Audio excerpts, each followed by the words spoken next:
At first glance, you could mistake the HTC Wildfire for the HTC Desire, but if you look a bit closer or just put them together, you'll notice it's shorter, thicker, it's not as sturdy either, which you obviously can't see, and there are no hard keys, apart from the optical trackpad down at the bottom. Now, the touch-sensitive keys are responsive enough, but I definitely prefer having the hard keys of the Desire.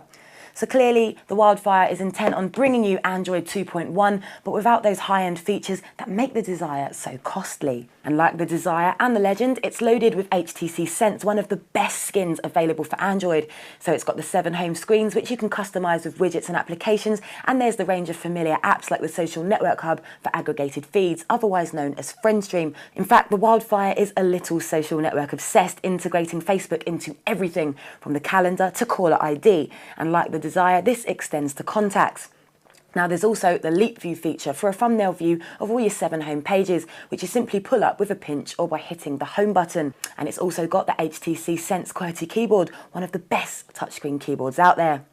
And as you've probably noticed, it doesn't share the Desire's quality high-res screen, which is a bit of a shame, but at least it's still capacitive. And it's LED as opposed to AMOLED, and at 240 by 320 pixels, the Wildfire's low screen res means blocky icons and badly rendered zoomed out web pages.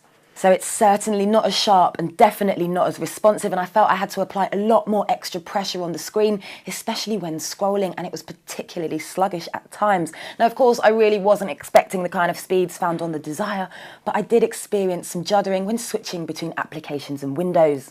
But it does share the Desire's easy-to-use user interface, and a rather nice Wildfire addition is the sharing system put in place to share application links with your mates rather than having them search the marketplace themselves.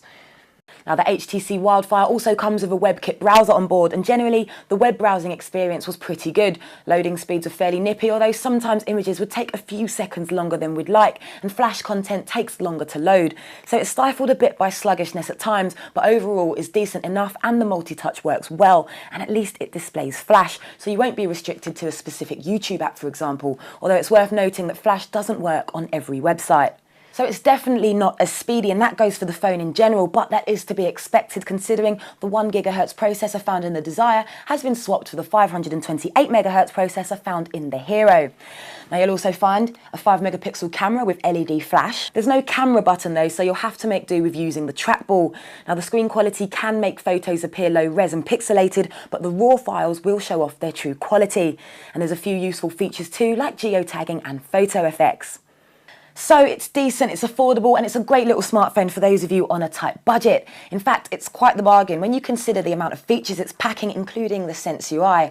Now, the screen is a little too low res for our liking, and it's certainly not as pretty to look at as the Desire or the Legend. But if this kind of thing doesn't bother you, or the Desire and the Legend are just out of your price range, this little smartphone will do the trick nicely.